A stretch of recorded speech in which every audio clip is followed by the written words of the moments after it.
Nous sommes le 14 septembre 2023. Tout à l'heure, j'ai poussé une gueule, enfin un coup de gueule, une vidéo que je ne publierai pas. Ça me desservirait. Donc je reprends un peu plus posément. En sortant, alors je suis donc cible d'une criminalité, d'un harcèlement particulier, très peu connu en France. Il y a une omerta, il y a la psychiatrisation des cibles, etc. Et donc, voilà, donc tout à l'heure je sors de la copropriété et ma voiture le volant commence à se bloquer. C'est un peu la même panne que juste avant le week-end pascal. Alors là, vraiment, c'était juste au moment où je sortais de la copropriété. J'avais l'impression que c'était fait, et ça peut être fait, hein, puisque tout ce qui est électronique peut être hacké. J'avais l'impression que c'était fait par quelqu'un dans la copropriété. Donc je me gare, je pousse la voiture, le volant est un peu bloqué, hein, il s'affiche l'icône EPS. Donc voilà, j'éteins le moteur, je redémarre et ça, c'est bon, c'était ok. Mais j'ai eu un coup de chaud, hein, parce que c'est une panne, c'est une panne qui m'avait coûté d'ailleurs de l'argent. Heureusement que mon garagiste répare avant de changer, sinon c'était vraiment des sous. Et bien, donc, voilà, donc la panne disparaît. J'appelle mon garagiste pour lui dire ce qui se passe. Et puis il me dit qu'il est sur le point de partir en Corse. Alors voilà, donc est-ce que le réseau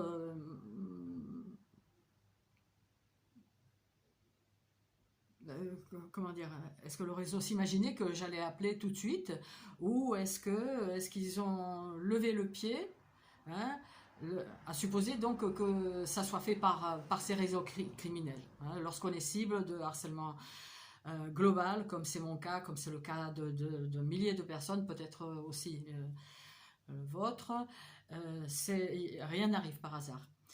Donc voilà, donc enfin voilà, donc le fait est que j'ai appelé le garagiste, je lui dis ce qu'il en est, et voilà, pourquoi j'en parle. Je parle de cette panne parce qu'elle est similaire, c'est la même panne, c'était la même panne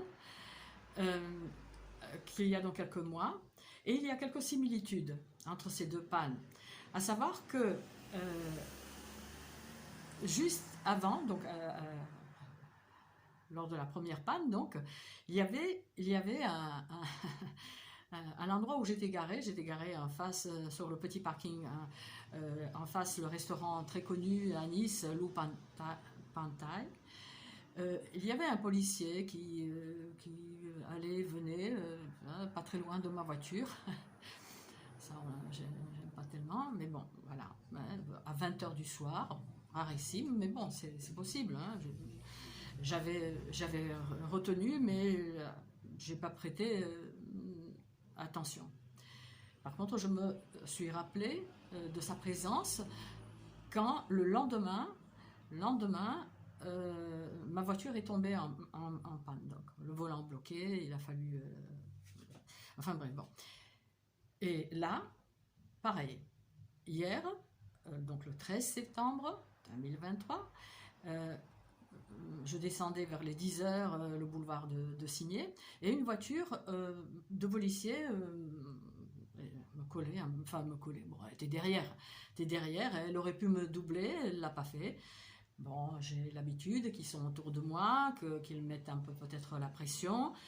Bon, Et après, ils m'ont un petit peu doublé, mais un petit peu. Ils se tenaient un peu à l'arrière, alors qu'ils auraient pu me doubler. Alors bon, je me disais, tiens, ils doivent lire les affiches, en cas où ils ne les sauraient pas encore par cœur. Et lorsque moi, après un moment, je me suis retrouvée à leur... enfin, je les avais à ma droite, j'ai vu que le policier était là au volant et en même temps, il pianotait, soit sur son téléphone, soit sur je ne sais trop quoi. Voilà. Non, voilà. Euh, Ma voiture, alors vous allez me dire quel rapport. Le rapport est qu'il y a malheureusement des barbouzes hein, qui sont impliqués et qu'ils peuvent relever, on ne sait pas trop quoi, hein, pour faire tomber par exemple en panne ou pour éventuellement tirer sur la cible, mais c'était pas le cas. C'était pas le cas. Euh, voilà. Et donc ma voiture, c'était hier, et donc aujourd'hui ma voiture a failli avoir la même panne que avant Pâques. Euh, voilà.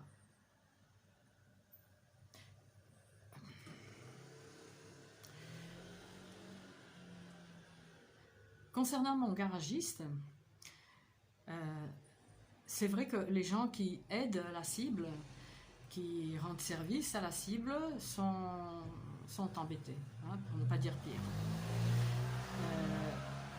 Mon garagiste a eu 2 graves accidents ces 2 dernières années, 3, hein, alors qu'avant il n'avait jamais eu d'accident. Et également, récemment, on lui a volé tous ses papiers, enfin sa sacoche avec toutes ses clés, etc. Alors qu'il était près de l'hôpital Saint-Georges, pour ceux qui connaissent, il y a une petite montée où il n'y a pas de caméra ni rien, et il y avait juste une personne cette personne, m'a-t-il dit après, lui a dit bonjour. Alors à propos de ce bonjour, c'est vrai que on sait des témoignages de certains repentis, hein, stalkers, hein, les personnes qui pratiquent cette criminalité, que le bonjour, euh, souvent sur un ton suave d'ailleurs, hein, bonjour, enfin, ou alors la personne marche derrière vous, elle vous dit bonjour alors que vous êtes de dos, quoi. Hein. Donc ce bonjour précède, ou parfois suit, mais souvent précède une crapulerie. Voilà. Donc je pense que le garagiste, ma foi,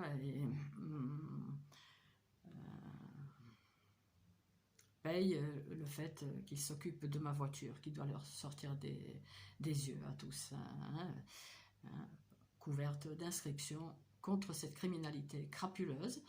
Hein, où on peut faire ça, on peut hacker une voiture électronique, ça c'est rien à faire, hein, les assureurs le savent.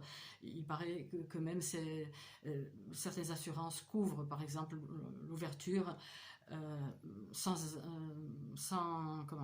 effraction. Voilà. Et donc là j'ai perdu le fil. Donc oui voilà. Ma voiture est couverte d'inscriptions donc contre cette criminalité que sont les tortures à distance également, parce que c'est un ensemble, hein. Il y a les tortures à distance plus toutes sortes de violences psychologiques qui sont faites à la cible. 9 ans hein, en ce qui me concerne, mais il y en a qui sont dedans le double. Voilà. Donc il s'agit d'une criminalité qu'il faut dénoncer, il faut parler. Ceci d'autant plus que concernant justement les armes à énergie dirigée ou les armes psychotroniques, ça commence à sortir au grand jour. Aujourd'hui, ce qui était du complotisme encore il y a quelques années, eh bien, il est admis que des tremblements de terre peuvent être provoqués par ces armes, que des incendies peuvent être provoqués par ces armes qui procèdent avec une précision chirurgicale, hein, qui peuvent détruire une rangée de maisons et pas les arbres entre les maisons, quoi. Bon. Et donc il faudra que ça rentre dans les mœurs aussi, que ces armes puissent agresser à distance.